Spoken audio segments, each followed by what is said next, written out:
Oi, meu nome é Kaique, eu faço parte dessa equipe do seminário, que contém integrantes Clara Cristina, Kaique, Tâmara e Aline, que vai conversar com vocês sobre o Cristosporidium. Eu vou ficar com a parte da introdução, a taxonomia e as características gerais dele. No próximo slide, nós vamos ver o que vai ser visto aqui, que é todos esses de introdução à tecnologia, que a gente vai conversar com vocês sobre ele, que é muito interessante e é muito bom de conversar com ele. No próximo slide, pode passar, por favor? A gente vai conversar sobre a introdução. O nome Cristosporidium vem do grego, que significa esconder pequena semente. Ele foi descrito pela primeira vez em 1903, ou em 1907, se não me engano. Ele foi descrito por um zoólogo chamado Teaser. Em 1993, ele sofreu um surto histórico muito conhecido nos Estados Unidos. Quase cerca de 400 mil pessoas foram adoecidas, ou adoeceram com a transmissão do parasita. Ele tem 5 espécies. As 5 espécies, 2 são relevantes, o pavum e o ominix. O pavum, ele consegue infectar somente animais e homens, ou seja, tem importância veterinária no meio. O ominix só infecta homens. Como eu falei, tem 5 espécies. As outras 3, eles não são tão presentes em homens, mas conseguem infectar. Agora, ainda na taxonomia, nós vamos ver um filo dele que é abicocomplexo. O abicocomplexo é uma estrutura... O abicocomplexo, ele tem esse nome porque ele consegue ter uma estrutura complexo-abical. Todos esses que fazem parte desse filo têm essa estrutura que tem como funcionalidade como se fosse uma furadeira. Ela penetra na célula, por isso que ela tem o nome complexo-abical. No próximo slide, nós vamos ver características gerais que precisam ser discutidas aqui no nosso meio. Uma característica muito conhecida dele é que ele é um protozoário unicelular, ou seja, ele só tem uma célula. Mas ele também tem uma locomoção não ativa. Uma característica muito conhecida que vamos ver no ciclo é que ele é um parasita intracelular extracitoplasmático. Mas o que é isso? É um parasita que não consegue, que penetra na célula, mas não penetra no citoplasma. Uma outra coisa muito conhecida é o hospedeiro. O hospedeiro ele pode ser infectado de 2 formas. A primeira forma é antropozoonótica, que vinda de animais. A outra forma é antroponótica, que é vindo de homem para homem. A sua transmissão principalmente acontece por via fecal oral, ou seja, de 3 a 1. Você foi infectado por comer um alimento contaminado, ou você foi infectado por beber água contaminada, ou mão suja na boca. O seu ciclo não precisa de um outro hospedeiro. Não tem hospedeiro intermediário. Ele é hospedeiro um só, que é monoxênico. Mas acontece 2 coisas no ciclo dele, que é assexuada e sexuada. Para ficar mais inteligente, é esquizogônia e gametogônia. Eu espero que tenha ficado clara a minha parte. Eu vou passar a minha próxima fala para o próximo integrante do nosso grupo. Morfologia. Bom, a morfologia dos Cryptosporidiums os oocistos, eles são a forma infectante e diagnóstica do parasita. Possuem um tamanho pequeno, um formato geralmente esférico ou em forma ovoide, uma parede oocística, que tem uma dupla camada espessa e altamente resistente, e essa parede ela vai garantir resistência no ambiente, inclusive a desinfetantes como cloro. Esporulação. Os oocistos eles são esporulados no momento da excreção, ou seja, eles já são infectantes quando são eliminados nas fezes. E o seu conteúdo interno possui 4 esporozoítos livres. Além disso, eles não possuem esporocitos. Aqui são algumas imagens dos oocistos de Cryptosporidium. Mais imagens também. Bom, esporozoítos. Os esporozoítos, eles são liberados no intestino delgado após a ingestão dos oocistos, possuem um formato alongado, levemente curvado, e penetram nas microvelocidades intestinais para poder iniciar o seu ciclo intracelular. Já os trofozoítos é a fase inicial de desenvolvimento intracelular. Ele apresenta-se fixado no topo do enterócito, localizado em um vacúolo parasitóforo extracitoplasmático, que é uma característica única. Diferente de outros parasitos intracelulares, o Cryptosporidium ele fica dentro da célula, mas fora do citoplasma. Possui também uma forma arredondada, com um núcleo central visível em colorações especiais. Aqui são algumas imagens das estruturas dos trofozoítos. Bom, gamontes e gametas. Após sucessivas merogonias, alguns parasitos eles vão se diferenciar sexualmente. Se diferenciam em macrogamonte, que são os femininos, possuem forma arredondada maior e um núcleo excêntrico, e os microgamontes, que são os masculinos, que vão originar vários microgametas flagelados que vão fecundar o macrogameta. A fecundação vai formar o zigoto, e esse zigoto vai originar novos oocistos. Oocistos espessos e finos. Os espessos, eles possuem parede tripla, eles são excretados nas fezes e são os responsáveis pela transmissão. Já os finos possuem a parede delgada, eles vão se romper no intestino e vão promover uma autoinfecção, que é especialmente perigosa em pacientes que são imunodeprimidos. Habitat. Bom, o Cryptosporidium é um parasita intracelular obrigatório que habita preferencialmente o epitélio intestinal, principalmente o intestino delgado, com predomínio na parte do íleo terminal. Mas também ele vai poder afetar outras partes como o cólon, o trato biliar, o epitélio respiratório e outros tecidos, principalmente em pacientes imunossuprimidos. Ciclo biológico. O ciclo biológico do Cryptosporidium é um ciclo direto, monoxênico, com reprodução assexuada e sexuada dentro do intestino do hospedeiro. Bom, em primeiro a gente tem a ingestão dos oocistos esporulados por água, alimentos ou contato contaminado. Em seguida, no intestino, os oocistos liberam os esporozoítos que vão invadir os enterócitos e iniciará a fase assexuada, que é a merogonia, com a formação de merozoítos e reinvasão celular. E parte dos parasitas vai entrar na fase sexuada, que é a gamogonia, que os microgametas vão fecundar os macrogametas e formar o zigoto.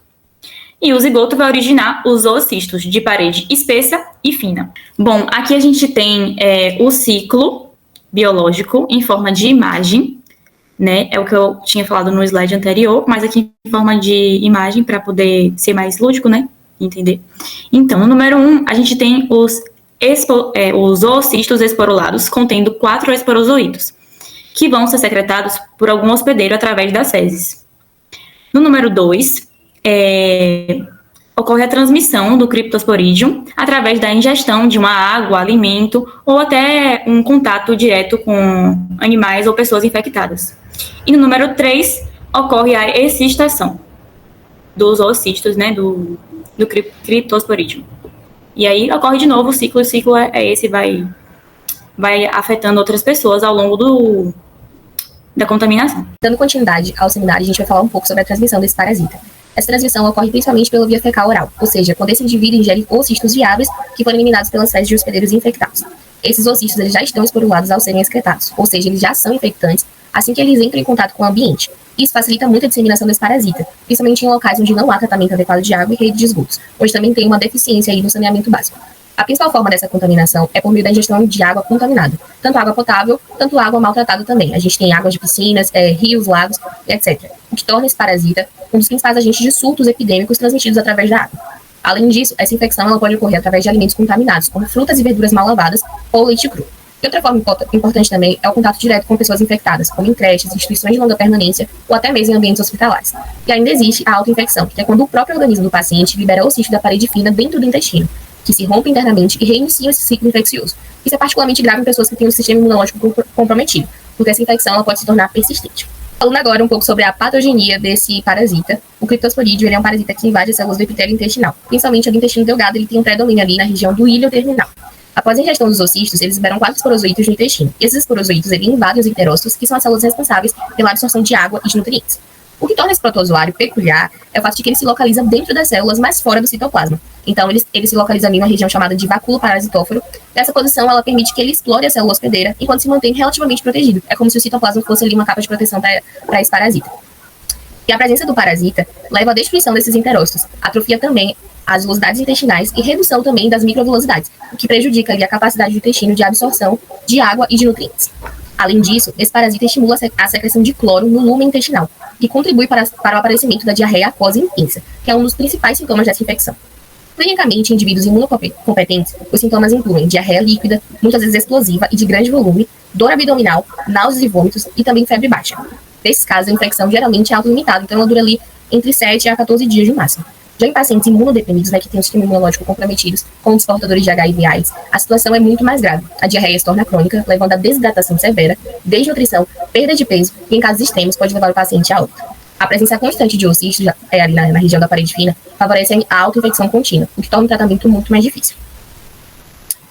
Em relação ao diagnóstico, o diagnóstico da criptosporidiose, ele depende principalmente da identificação dos ossistos nas células do paciente. No entanto, eles são pequenos, eles medem ali cerca de 4 a 6 micrômetros e exigem técnicas específicas para serem visualizados com clareza. As principais técnicas são coloração de Ziehl-Neelsen modificada. Essa coloração permite visualizar os ossistos como estrutura ácidos resistentes, e eles aparecem ali com a coloração rosa-alaranjada. Também temos a coloração com safranina, onde os ossistos aparecem com coloração vermelho-laranjada intensa e se diferenciam de outras estruturas presentes nas fezes, como as leveduras. E além dessas colorações, existem também os testes imunológicos, como o ELISA e a imunofluorescência direta, que detectam antígenos do parasita nas fezes com alta sensibilidade. E também há o uso de técnicas moleculares, como a PCR, que permite a identificação da espécie, como Cryptosporidium parvum e as outras espécies que existem desse parasita, e são úteis também em contexto de pesquisa e vigilância epidemiológica. Falando sobre o diagnóstico, esse diagnóstico precoce é essencial para o tratamento e principalmente também em grupos de risco para evitar complicações mais sérias dessa infecção. Em resumo desses tópicos, o Cryptosporidium é um protozoário de grande relevância em saúde pública, principalmente por sua alta resistência ambiental, pela capacidade que ele tem de causar surtos e pelo risco aumentado em pacientes imunodeprimidos. A transmissão ela se dá principalmente pela água contaminada, e a patogenia envolve destruição do epitélio intestinal e secreção ativa. O diagnóstico ele exige métodos específicos para a detectação desse parasita. E eu espero que tenha sido, que tenha contribuído para o entendimento desses aspectos aí e agradeço a atenção de vocês. Agora que compreendemos sobre a morfologia, a biologia e o ciclo de vida do Cryptosporidium, vamos falar sobre o tratamento dessa infecção, que ainda representa um desafio na prática clínica.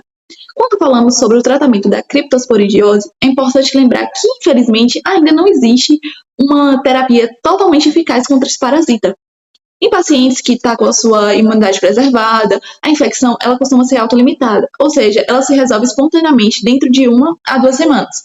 Nesses casos, o tratamento ele é sintomático e de suporte. Ele precisa mais de uma hidratação oral e, se necessário, uma reposição de eletrólitos. Mas o cenário ele muda completamente em pacientes imunodeprimidos, como aqueles que já estão com HIV em estágio avançado. Nesses casos, a infecção ela pode se tornar crônica, severa e pode até levar à morte se ela não for controlada adequadamente. A principal medicação disponível atualmente no mercado é a nitazoxanida, que ela apresenta bons resultados em pacientes com a sua imunidade normal. Porém, a sua eficácia ela é bastante reduzida em pacientes imunossuprimidos. Também é importante destacar que os antiparasitários, como o metronidazol e o albendazol, os dois são muito utilizados em tratamento de infecções por protozoários, que já não é eficaz contra o Cryptosporidium. Em relação à epidemiologia, o Cryptosporidium ele é considerado um parasita cosmopolita, ou seja, ele está presente em todas as regiões do mundo. A infecção ela é mais comum em regiões com saneamento básico precário, onde há maior risco de contaminação fecal da água e dos alimentos. Sua transmissão ela ocorre principalmente pela ingestão de ossistos presentes em água contaminada, sendo essa a principal causa de surtos de origem hídrica, inclusive em países desenvolvidos. Também é importante ressaltar que os ossistos eles são altamente resistentes ao cloro, o que dificulta o controle em sistemas convencionais de abastecimento de água e em piscinas públicas. Já os principais grupos de risco incluem crianças pequenas, especialmente em creches, os idosos, os pacientes imunodeprimidos, manipuladores de alimentos e profissionais de saúde ou cuidadores de animais. Também, em surtos comunitários, o Cryptosporidium ele é uma das principais causas de diarreia infecciosa, competindo com patógenos bacterianos e virais. Então, diante disso tudo, para concluir, a infecção por Cryptosporidium ele continua sendo um grande desafio em saúde pública, especialmente por sua transmissibilidade, que é alta, a sua resistência ambiental e o impacto em populações vulneráveis. Apesar de suas limitações no tratamento medicamentoso, a hidratação adequada, o cuidado com a imunidade e principalmente as medidas preventivas são fundamentais para o controle da doença. Isso também reforça a importância de investimentos em saneamento básico, educação e saúde e monitoramento de qualidade da água para prevenir surtos e proteger a população. É isso, obrigada por assistir e espero que o conteúdo tenha ajudado a esclarecer a relevância, né, para a parasitologia. E é isso. Aqui estão as referências de onde nós tiramos o conteúdo e obrigada.